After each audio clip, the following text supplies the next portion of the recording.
Kita meminta supaya KPK tidak usah khawatir memanggil orang yang merasa dirinya kuat selama ini, yaitu Aguan. Ya. Nemanin Pak Abraham. Iya. Ya. Oke ya. Oke. Ya. Terima kasih teman-teman. Kami ini masyarakat yang peduli ya terhadap pemberantasan tindak pidana korupsi, koalisi besar. Ini ada teman dari LBH Muhammadiyah dan saya susah menyebutkan satu persatu, tapi yang penting kalian bisa lihat di sini. Tadi kita berdiskusi sama pimpinan KPK ya, dihadiri langsung oleh Pak Fitro dan Pak Ibnu. Kemudian menyusul saat terakhir Pak Ketua Pak Setio Budi juga hadir. Kita mendiskusikan kasus yang sedang hangat nih. Dan kebetulan kita membawa laporannya juga yang sudah dibuat oleh teman-teman koalisi, yaitu dugaan korupsi ya yang terjadi di proyeknya ya, saya katakan di proyek strategis nasional PIK 2. Jadi kita ingin KPK lebih konsentrasi ya, menelisik, melakukan investigasi terhadap proyek strategis nasional, karena kita melihat di dalamnya bahwa kuat dugaan telah terjadi tindak pidana korupsi di dalam penetapannya sebagai proyek strategis nasional. Karena KPK punya kewenangan untuk melakukan pemeriksaan terhadap penyelenggara negara, baik yang ada di tingkat daerah maupun yang ada di tingkat pusat. Karena kita bisa duga bahwa penetapan PIK menjadi PSN itu tidak terlepas dari praktek kong kali kong, praktek suap menyuap ya, dan lebih jauh kita bisa melihat bahwa di situ ada kerugian negara sebenarnya ya. Pasal 2 kerugian negara. Oleh karena itu ini menjadi kewenangan KPK dan kita sudah sampaikan langsung kepada pimpinan KPK. Data-data yang kita punya cukup banyak, kita sudah kolek dalam satu sistem sehingga begitu dibutuhkan kita bisa langsung mendistribusikan kepada KPK untuk membantu KPK melakukan penyelidikan lebih cepat. Tapi kami yakin juga bahwa KPK juga pasti punya data yang cukup untuk melakukan yang namanya full bucket. Karena di sini ada beberapa teman-teman, mungkin nanti yang lainnya bisa lebih menyempurnakan apa yang kita diskusikan di dalam.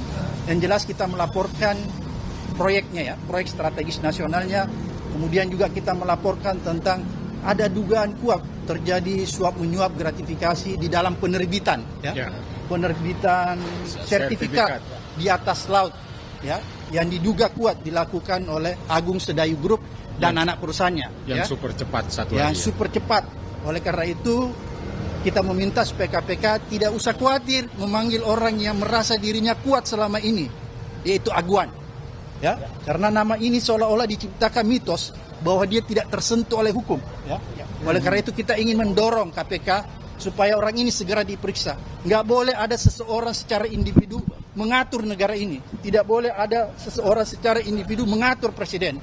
Oleh karena itu tegas sikap kita semua bahwa kita meminta KPK untuk segera melakukan penyelidikan, investigasi lebih cepat terhadap kasus proyek strategis nasional dan yang berkaitan dengan proyek-proyek strategis nasional yang ada di PIK 2. Karena ini merupakan gunung es. Saya pikir untuk sementara itu. Ada Aguan yang diadukan, apa ada pihak lain yang diadukan juga? Karena KPK mempunyai kewenangan untuk melakukan penyidikan terhadap penyelenggara negara sesuai dengan undang-undang, maka selain penyelenggara negara, pihak swasta juga Aguan bisa diperiksa. Penyelenggara negara itu siapa? Mulai dari kementerian sampai aparat tingkat bawah, kabupaten, provinsi, maupun sampai yang paling di atas. Jadi semua kita minta diperiksa. Siapa saja persis yang diadukan ini di mana titik letak korupsinya? Apakah juga terhubung dengan IKN, investasi IKN yang kemudian menjadi tukar guling untuk penetapan PSN? Ya, Penguasaan aset itu merupakan suatu kerugian negara dengan tidak mengikuti aturan perundangan yang berlaku, yaitu aturan yang mengatur tentang pesisir laut, dan UUD 45 itu mengatur bahwa bumi, air, dan kekayaan yang ada di dalamnya itu adalah digunakan untuk sebesar-besarnya kemakmuran rakyat. Tidak bisa dikuasai oleh oknum tertentu, dikuasai untuk proyek-proyek yang tadi disebutkan oleh Pak Abraham Samad itu PIK 2. Berikut dengan penerbitan sertifikat yang super cepat itu.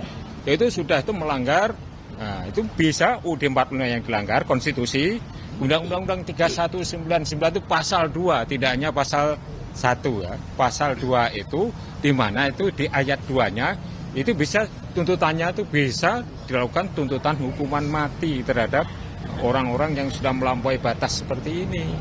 Itu seperti itu. Jadi itu harus KPK. Kenapa harus ke KPK sementara di Kejaksaan Agung sudah menerbitkan sprint lead ya, sudah ada di sana.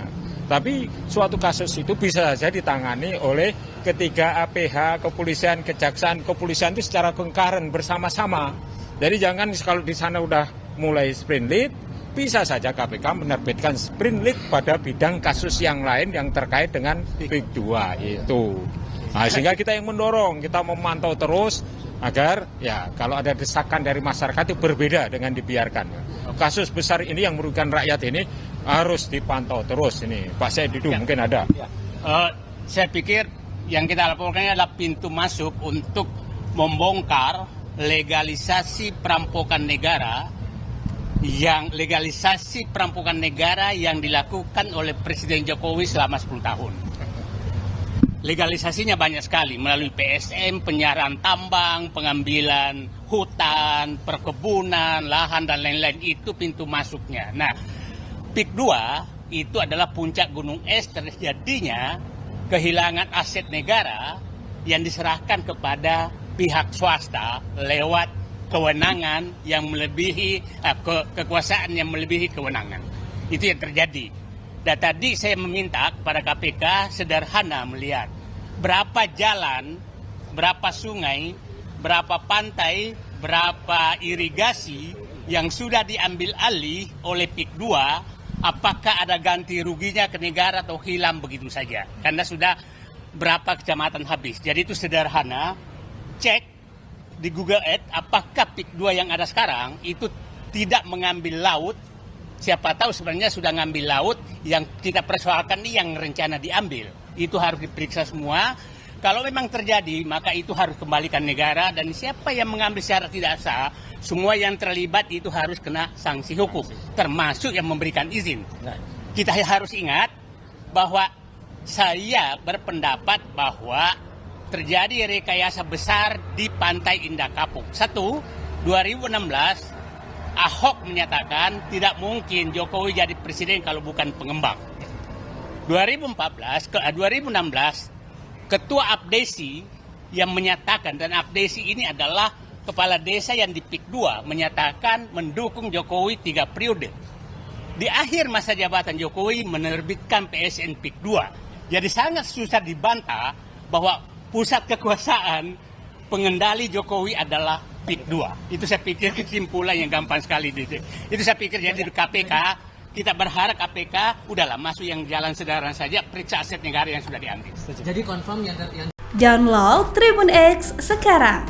Menghadirkan lokal menjadi Indonesia.